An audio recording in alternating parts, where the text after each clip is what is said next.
going on, everyone? My name is Laura Griffiths. I am Elevated Visions. So this past weekend, I rented 2 cine lenses. Now, I definitely feel like I am behind on kind of trying out these types of lenses. I've been filming for 6 years, but everyone is on their own path, their own journey. So if you're like me and you're just kind of getting into these cine primes or these anamorphic lenses, I'm on the same journey as you. So I rented 2 lenses from DzoFIlm, the Vespid Cine Prime 75mm and the 16mm lens. I took these lenses on like a mini adventure. I shot some of my wife in her spa. I went to a CrossFit gym and shot some test footage in there, and then a sit-down interview. I wanted to see how these lenses would perform. So in this video, I'll break down what I liked about this lens, what I didn't like so much, and then the challenges of using manual focus in mainly the fast-paced fitness setting. So let's get into it. I did rent both, but for this video, I am going to be mostly talking about the 75mm prime. So what I did like about the 75mm Vespid, quite a lot. First off, the image quality and color.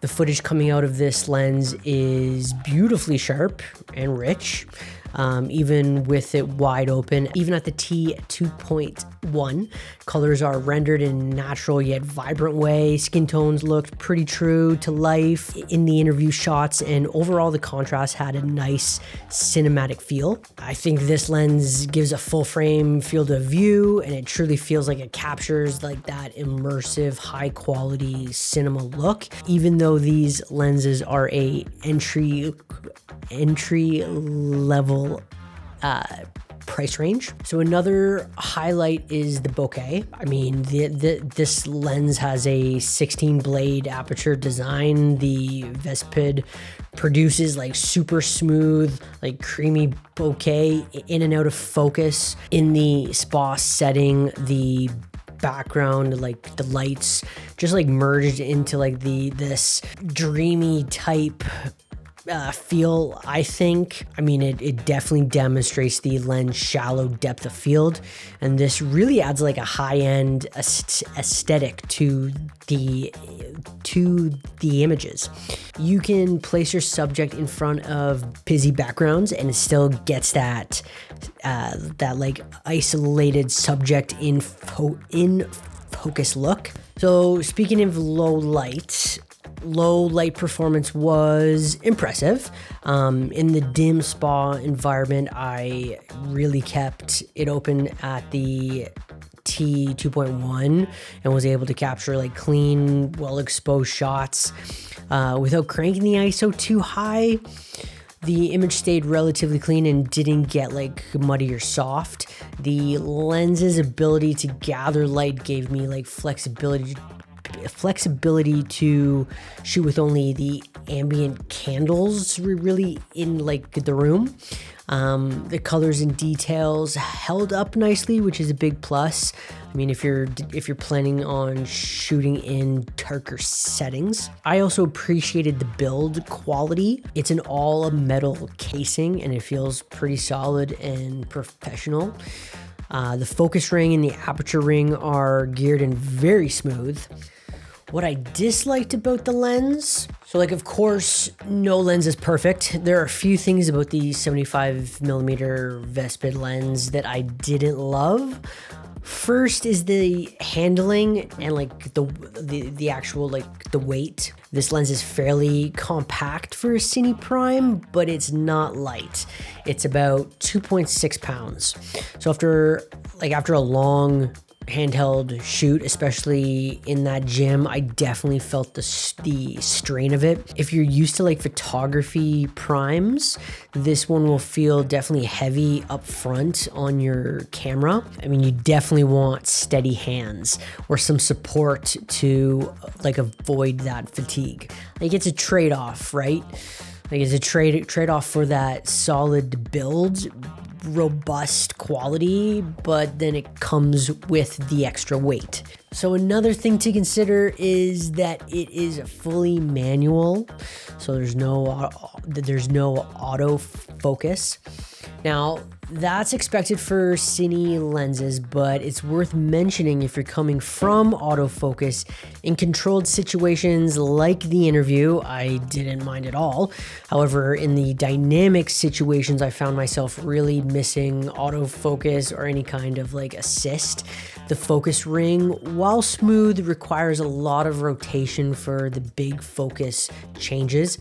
That long focus throw is great for precision, but it's a double-edged sword. So if your subject suddenly like moves, you can't snap focus quickly without like physically turning that ring like all of the way. I sometimes struggled to keep up with the fast-moving subject because of this.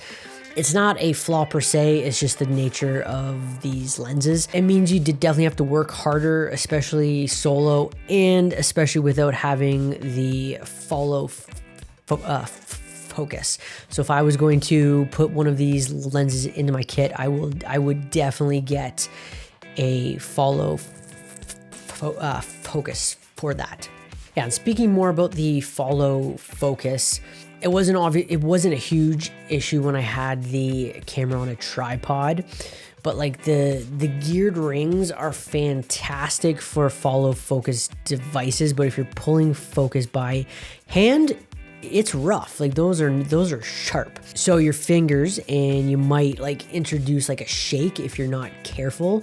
So in my interview shots and for the spa shots, they were all on like a tripod, but in handheld situations, adjusting this focus directly on the lens could like jostle the camera slightly. So handling this lens really benefits from the proper like the rigging, follow focus support. One thing I can't really complain about is the lens breathing. As I mentioned, it's very minimal. I was actually impressed that when I like racked focus from like person in the foreground to the background, the frame didn't zoom. So DzoFIlm did a great job there. Overall, the negatives for me were more about the usability in certain scenarios than like image quality. Yeah, so speaking of usability, that brings me to like one of my biggest challenges I faced with this lens, which was the manual focusing challenge in the CrossFit gym. So using this manual lens in a fast-paced gym, I mean, I shot this session at a CrossFit gym to really push me. Like I've never shot fitness all manual before. I mean, like the constant moving of the subject, the unpredictable focus distance. This turned out to be quite difficult. At T2.1, the depth of field is very shallow, especially on a full frame camera. Great for isolating subjects, but if it means if an athlete moves a few inches, they can go out of focus really quick. I found myself like frantically twisting that focus ring back and forth to keep up with the athlete. And I'll be honest, like I missed focus on a few shots without a focus puller, or like maintaining sharp focus on fast action was a real challenge. So like the workarounds around this obviously is a focus pulling aid. With this, I could easily, or like more easily, get focus quicker. You know, this is like a modern tool that definitely could have helped. And like in the end, like shooting fast action with the 775 required a lot of focus effort. It can be done.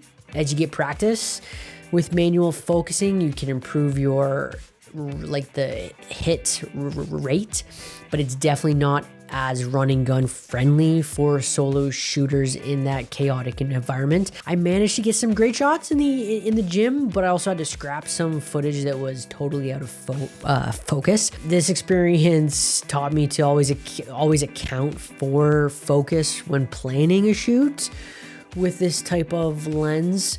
It's a reminder that like right gear for the job sometimes isn't the fanciest lenses, but the one that lets you reliably capture like the moment.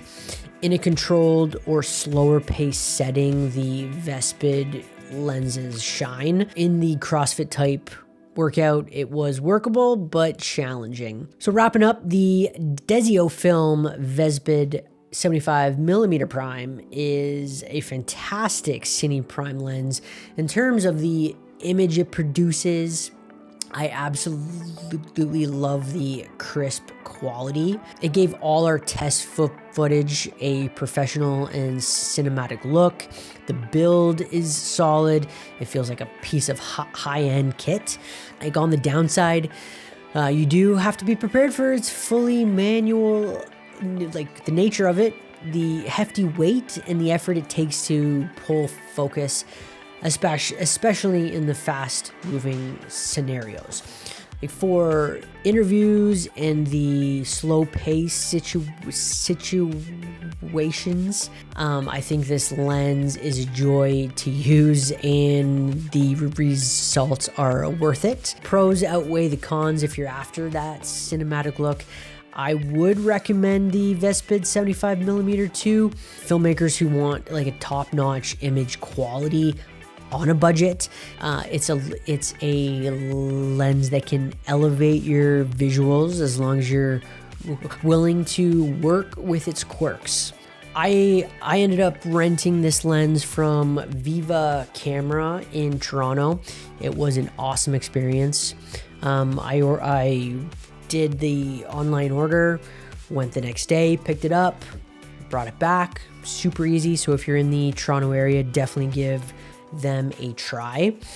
That's it for my review and kind of like my experience with this, with these lenses. I hope you found some of this useful. If you did, feel free to like this video and subscribe. Gonna try to get more like gear talk and like field test videos out there. So thanks for watching and I'll catch you on the next one.